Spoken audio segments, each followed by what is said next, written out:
From the heart of Africa, Burkina Faso shines anew.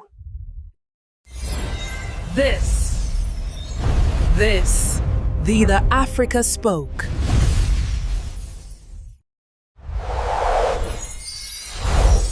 Don't forget to subscribe for more powerful African stories. They called an entire continent cheap labor in the dirt.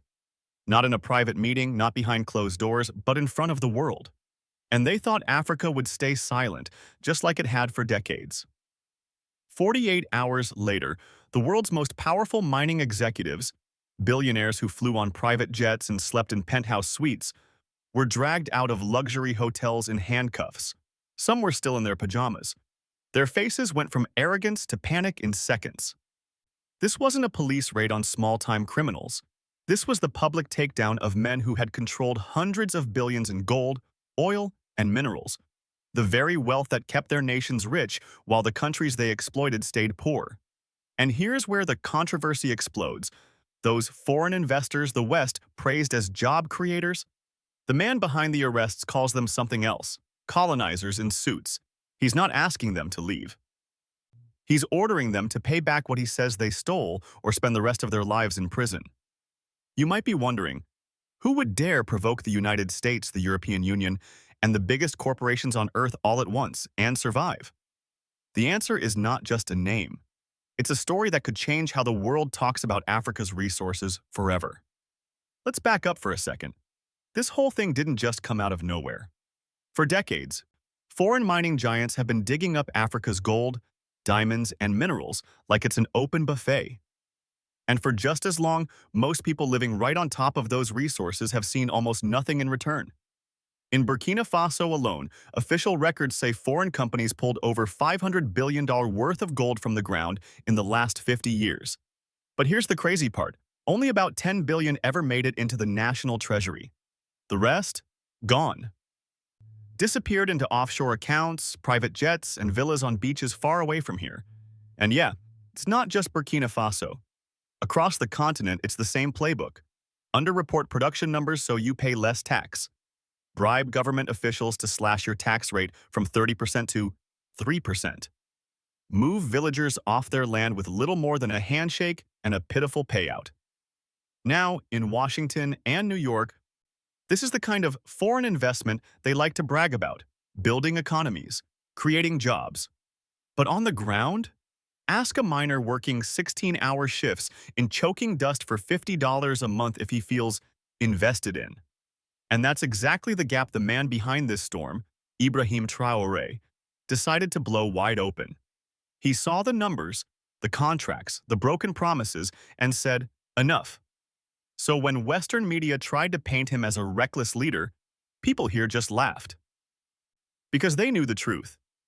If the so-called job creators were really good for the country, why were schools falling apart, hospitals running out of medicine, and kids still working in mines instead of classrooms? If you were in his shoes, what would you do? Look the other way? Or take the fight straight to the people holding the gold? Drop your answer below, and don't hold back. Here's the thing. Those hotel arrests? They didn't happen overnight. This was months in the making. And Traore played it like a chess master. Step 1. He ordered a full-blown audit of every single foreign mining operation in the country. Not just the paperwork they hand over for show, the real stuff. Production logs, export records, satellite images of mine sites, even drone footage to match what companies said they were digging with what was actually leaving the ground. Step 2. He built a legal dream team. We're talking criminal lawyers, forensic accountants, and resource policy experts from across Africa, and even a few who walked away from cushy jobs in Europe just to join this fight. Step 3.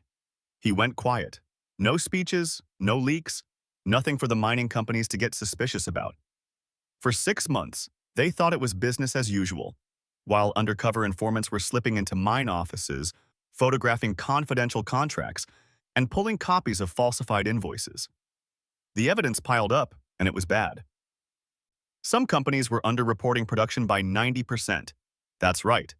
9 out of 10 bars of gold were simply never declared. And it wasn't just the missing gold. There were fake payrolls listing ghost workers to claim tax deductions. There were shipping logs showing gold sold overseas for pennies on the dollar to friendly shell companies, which then flipped it at market price for massive profits. Here's the twist that really blew my mind. One company was paying its miners on paper 10 times what they actually took home, just to claim the inflated wages as a business expense. On paper, these miners were making CEO salaries. In reality, they were barely scraping enough to feed their kids. Now, in the US, if a company tried this, it'd be front-page news, congressional hearings, maybe even jail time. Over here, it had been going on for decades with almost zero consequences. By the time Traore had everything he needed, the trap was set. Borders could be sealed in hours, airspace could be locked down, arrest warrants were already signed. And that's when he gave the go signal for what would become the most talked about morning in the country's history. March 15th, 6:00 a.m. The capital city, Ouagadougou, was just waking up. Street vendors were setting up their stalls, taxis weaving through early traffic. But inside 7 different luxury hotels, something else was moving. Elite units from Burkina Faso's special forces had split into teams, each with a specific target. According to Le Monde Afrique, the operation had been rehearsed twice in secret military compounds on the city's outskirts. No one outside the inner circle even knew it was coming. At the Golden Crown Hotel, they knocked once on the door of Suite 1204. When there was no answer, they moved in. And out came Victor Pro, CEO of Goldmax Corporation, one of the largest gold exporters in the world. The Financial Times once called him the man who turns dirt into billions. Now he was standing barefoot on a marble floor, wrists locked in steel cuffs. Across town, at the Royal Savannah, officers moved on Jean-Claude Dubois, head of Canadian Western Gold. This was the same man who had been photographed shaking hands with Canadian Prime Minister Justin Trudeau just 2 years earlier at a mining conference in Toronto. That photo is still up on the company's website, or at least it was, until the morning he was dragged through the lobby past stunned guests. Over at the Continental Plaza, Michael Thompson of Australia's Pacific Resources was in the middle of wiring funds out of the country. Police caught him in a conference room, laptop open, transfer window on the screen. Later, Jeune Afrique reported that his attempt to move $300 million in corporate assets was frozen mid-transfer. The BBC Africa coverage that morning described it as a surgical strike on decades of impunity. Western news anchors used words like unprecedented and dangerous. Meanwhile, African outlets were flooded with headlines calling it the morning justice woke up. From a distance, it looked like chaos. Multiple high-profile arrests in different locations at the exact same hour. But on the inside, every move was clockwork. Borders had been sealed at 5:45 a.m. Airports shut down by 5:50. The National Telecom Agency even cut outgoing satellite phone signals, ensuring no warning calls could leave the country. By 7:00 a.m., all 7 targets were in custody. The richest men in the mining game were now behind bars in a country they'd once treated like a personal gold mine. And yet, this was just the beginning. The arrests were only the opening move in a much bigger fight, one that would drag the secrets of billion-dollar mining empires into the public eye. If you thought the raids were explosive, the evidence that came next was dynamite. Once investigators had the CEOs in custody, they went public with a fraction of what they'd found. According to Reuters, the initial audit revealed consistent patterns of deliberate underreporting. Some companies were logging only 10% of their actual gold output. The African Mining Journal dug deeper. They found shipping manifests showing gold sold to shell companies in Dubai and Switzerland for prices 60–80% below market value. Those shell companies would then flip the gold at full price, pocketing the difference and laundering it through offshore accounts. And then there were the bribes. Le Monde Afrique published a leaked 2015 memo from Burkina Faso's former Ministry of Energy showing a $50 million consulting fee from Goldmax Corporation. In return, the ministry slashed the company's tax rate from 30% to just 3%. Economists estimated that single deal cost the country $2 billion a year in lost revenue. The Wall Street Journal ran a piece on Canadian Western Gold, revealing that in 2017, The company transferred 100 million to an account linked to the brother of then-President Roch Kabore. 2 months later, 3 new mining licenses were approved on land that had been home to over 50,000 people. Here's the part that really stung. Al Jazeera Investigates reported that in some of these mines, children as young as 12 were working underground in shifts up to 16 hours, without proper ventilation or safety gear. The report claimed that many of these children developed lung disease before they turned 15. And while Western officials called these companies responsible partners, internal emails told a different story. One leaked Goldmax email, obtained by The Guardian, referred to local workers as cheap, compliant labor and bragged, "A few million in the right hands and they'll dance for dollars." Now, in the US, that kind of email would trigger congressional hearings and CEO resignations. Here, it became the rallying cry for protesters who packed the streets of Ouagadougou, waving signs that read, "Our gold is ours." Every revelation made the crowd louder, angrier, more determined. And Traore? He wasn't slowing down. With a press conference set for the next morning, everyone knew the next move could shake not just Burkina Faso, but the entire global mining industry. The courthouse in Ouagadougou had never seen anything like it. The New York Times described the crowd outside as a sea of flags and raised fists. By sunrise, thousands had gathered, chanting Traore's name and calling for justice. Inside, the mood was electric. 7 of the most powerful mining executives on the planet sat in the defendant's box. The press gallery was packed. BBC World News, France 24, CNN International, Al Jazeera, Reuters, AFP. Every camera was trained on the front of the courtroom. The lead prosecutor wasted no time. He began reading charges. For Victor Pro of Goldmax Corporation, 234 counts, including tax evasion, bribery, illegal land seizures, environmental destruction, and forced displacement. For Jean-Claude Dubois of Canadian Western Gold, 189 counts, the most shocking being the use of child labor in deep shaft mines. For Michael Thompson of Pacific Resources, charges of knowingly approving cyanide-based mining methods that poisoned rivers, killing thousands over decades. The Guardian later published excerpts from evidence shown in court, internal corporate memos that read like something out of a crime novel. One Goldmax email. Why pay $100 to an adult when $10 to a child works just as well, and they never complain? The room audibly gasped. Traore himself was in the front row, not in some back office. According to Jeune Afrique, he sat stone-faced through every testimony, his hands folded, eyes locked on the accused. At one point, when a miner named Musa Orurugo described starting work at age 8 and now at 23 struggling to breathe, Traore's jaw tightened. Musa's words cut through the legal jargon. "They stole my childhood, my health, my life." Then came testimony from Mariam Koulibaly, a 70-year-old whose village was bulldozed for a new mine. "Our ancestors are buried on that land," she whispered. "We were given $100. The gold there was worth billions." Even the judge paused before moving on.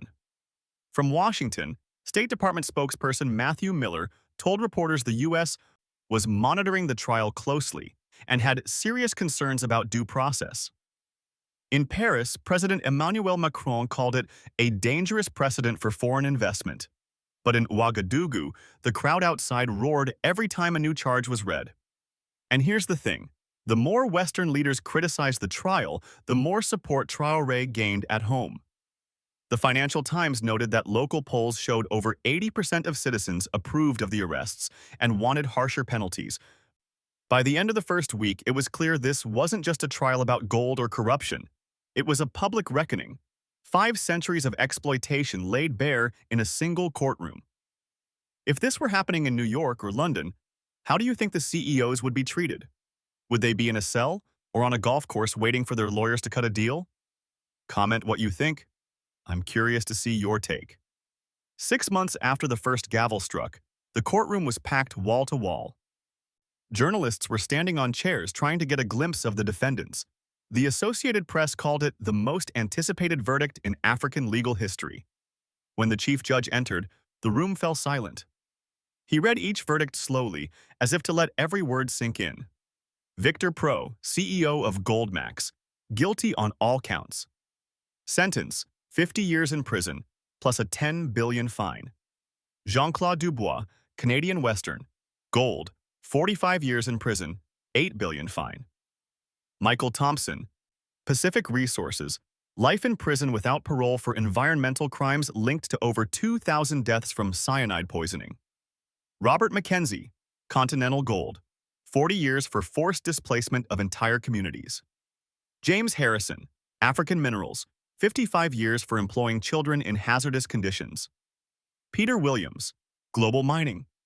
Co-op, 60 years for destruction of protected forests and water sources.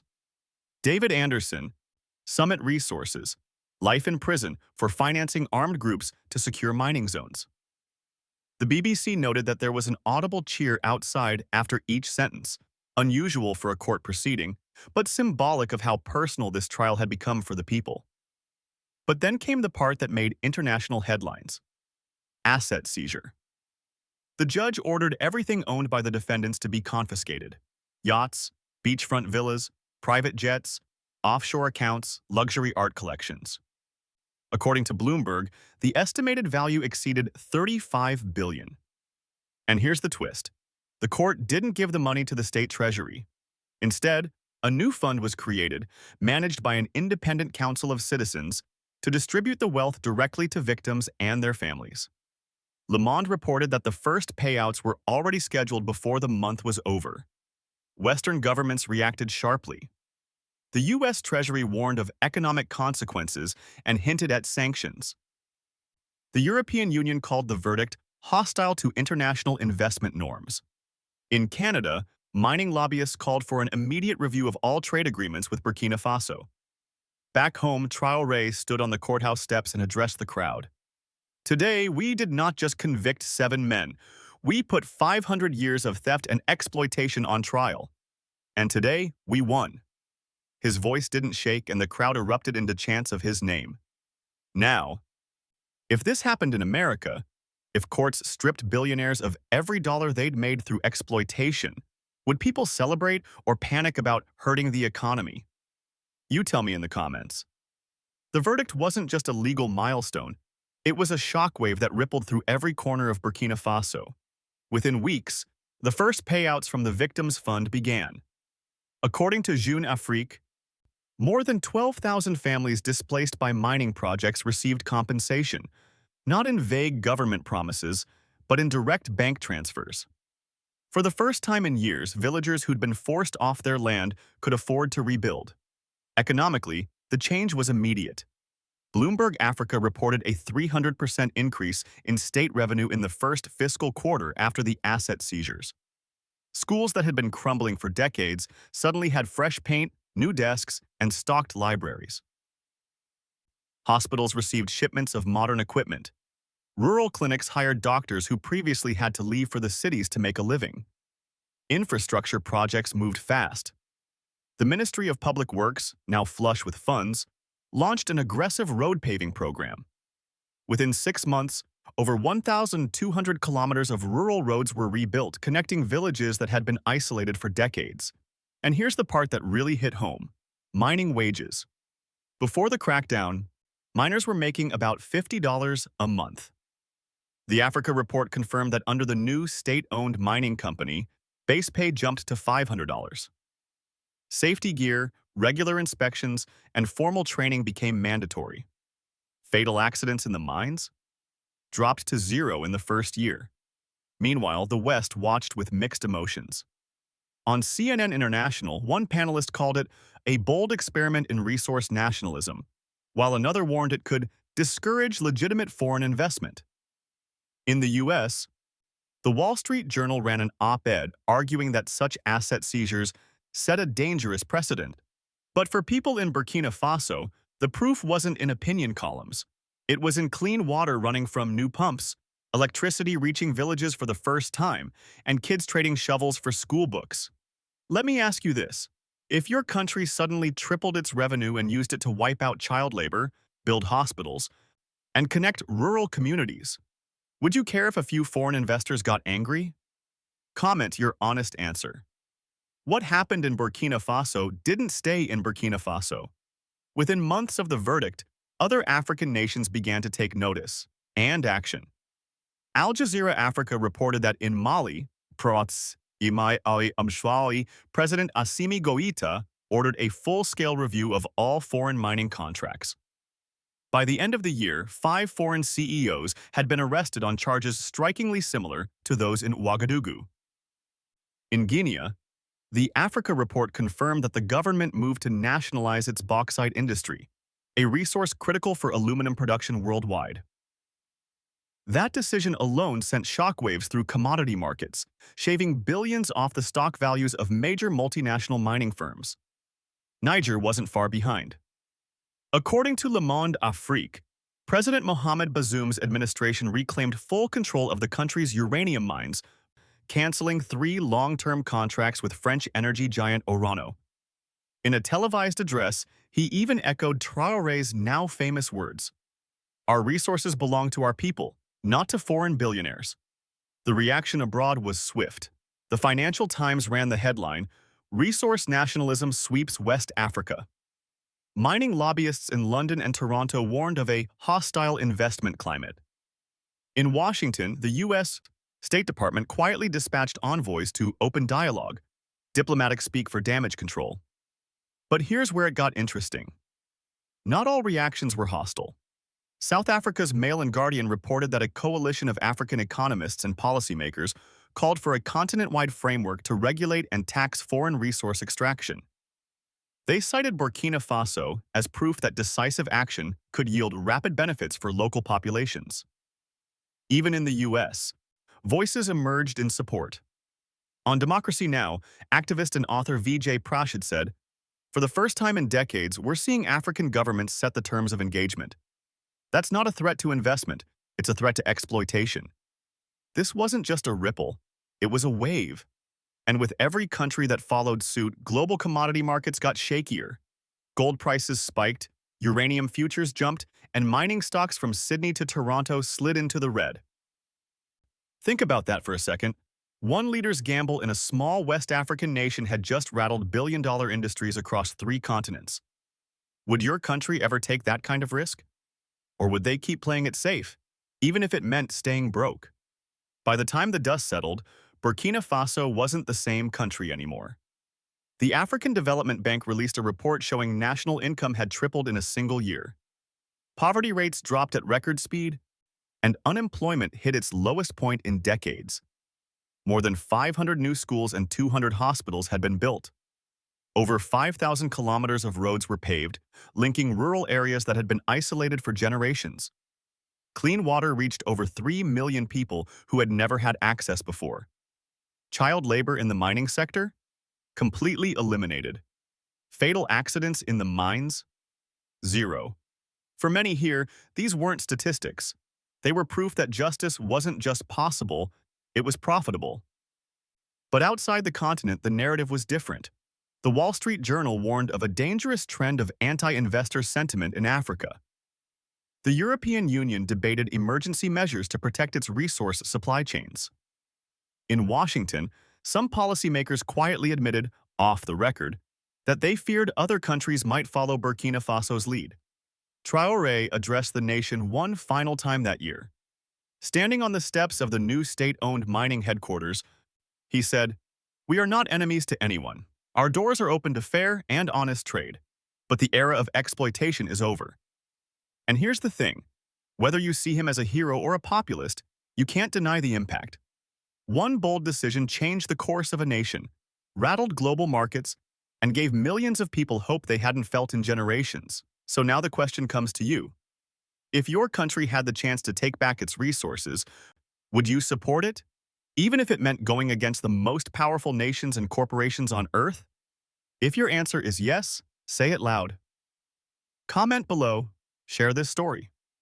Subscribe to keep this conversation alive, because the fight for fair resources isn't over, and the next chapter might start closer to home than you think.